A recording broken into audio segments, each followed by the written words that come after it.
Then we've got subpart 2 is your approvals and registrations. Still in part 101, okay? So approvals and registrations. A UASLA stands for an Unmanned Aerial System Letter of Approval, sometimes called the Letter of Authority. Okay, both of them mean the same thing. Your UASLA is a document, a piece of paper that serves the same purpose as the license disc in your car. It says this drone is airworthy for the purposes that you want to use it. Alright? A UASLA is literally saying, yes, we've checked this drone, it's been serviced, it is ready for service within certain amounts of time because it is airworthy. Okay. Alright. Applicant for the issue of UASLA. We don't need to worry too much about that. Emergency system failures. Okay, so this all, guys, what you're seeing here is just if you want to go through the process of acquiring a UASLA for yourself, this is what needs all to be discussed, okay, when it comes to your system safety with the SACAA. Okay. This is why you just go to a person like Sam. And you say, Sam, you do all of that for me. Here, have some bucks. Okay, and then he'll do the whole deal for you. You don't need to worry about UASLAs and all of that fancy ass stuff. Okay, altimetry. What is altimetry? Measures your height from the ground. That's right. Altimetry is the measurement of height from a certain reference point. Okay. So that's why it's talked about, because it's not just from the ground. You get altimetry above mean sea level, altimetry above what we call the standard atmosphere, and you also get altimetry above the ground level. Okay, we'll talk about that stuff. It gets a little bit complicated. When we get to our restricted radio, we're going to have a lot of fun there. But essentially what this is saying is that if you're going to fly a drone, you have to have a drone that can measure height above something. Okay, doesn't have to be above something in particular, but it has to be able to measure height above something. And usually, because we're drones, usually we can get away with the AGL, the above ground level. Yeah. If you're a manned pilot, there's no ways you can get away with above ground level, because you're flying here and now the ground is changing like this. Now you're gonna, every 2 seconds, be on the radio, I'm now this height, I'm now this height. Okay, it doesn't work. But with us as drones, we tend to fly in one spot. So we say between and between. Okay. Cool. Okay, we then have a COR. By the way, dudes, all these documents that you're hearing about, I'm going to make tangible for you at the practical field. I'm going to whip out my documents and I'm going to show you. This is the UASLA. This is the COR, Certificate of Registration. This is the UASOC, the Operating Certificate. This is the OPSPEC. I'm going to show you all of that stuff. Okay, so right now, just try and get a general understanding, because this stuff will be covered in detail when we get to the practical fields.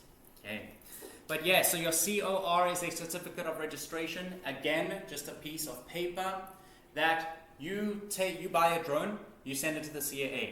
You say, CAA, I want to register this aircraft. CAA says, cool. Here's your drone back. Here's the registration. Here's a piece of paper. And that will be your COR. What have they done? They've taken your drone, they've put it on their system as a South African identity in the skies. Okay, it becomes a South African entity no matter where you've bought it. Okay, becomes a South African entity with a South African registration number. All right, ZT, ZS, whatever it's going to be. I think they've moved into the ZS's now. Okay. Oh no, I think it's the ZUs now actually, but I could be wrong. Okay, anyways. So that is your COR. It's just the piece of paper that says this aircraft has this registration number. Capiche? Capiche. Right. Before you get, just a heads up, before you get your UASLA, your letter of approval, you first have to get a COR. Why?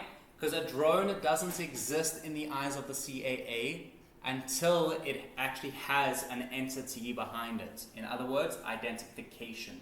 Okay?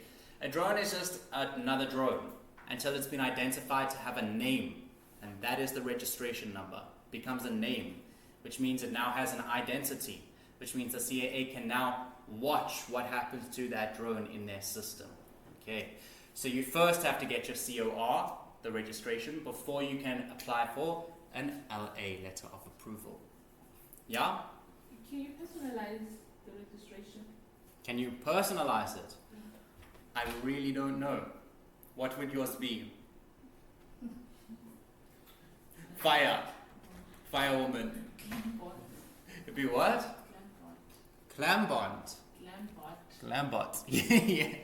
Cool. I don't know. And then you gotta put sparkles on it and stuff. Yeah. But I don't know if you can. But I think you can ask. But to my knowledge, I don't think you can. Yeah. Anywho, certificate of registration, talked about registration and markings. Okay guys, in your CATs, there's a lot of information on the registration stuff in your CATs. Okay, if you go to CATs 101.02.4 and you just do some reading there. That's why this is there. It's there to point out to you what we suggest you should read. Okay, this is just reading material. Identification plate, but I'm going to give you just a couple hints with it now. Identification plate is talking about your number plate. You know how your car has a number plate? Okay, your drone needs a number plate, but it needs a metal number plate that is made of fireproof material, hence metal. Okay, you get a small metal plate, and you just engrave it with your registration, and you stick it either inside or onto your drone as securely as possible. Boom, identification plate. If you want to know more about that, then check out the CATs. Okay? Display of marks. So marks and identification plates are different. Identification plate is just one small piece of metal with the markings on it, your registration. Okay? Your marks are actual stickers that have your registration on it. Okay? So the identification plate would say ZT-ABC. Your marks would also say ZT-ABC. The difference is that your marks are there to put on your drone for other aircrafts to see what your call sign is. Okay. Cool. Right, yeah, that's pretty much what we need to talk about. So this is what they look like. So these are your marks. It's big stickers, big yellow stickers. And they hold, if you go to the CATs, they have a whole bunch of things like the font must be size 20 Roman numerals, with a plain black with a yellow background. There's a whole bunch of interesting parameters that you need to meet when it comes to your marks. Okay? Cool.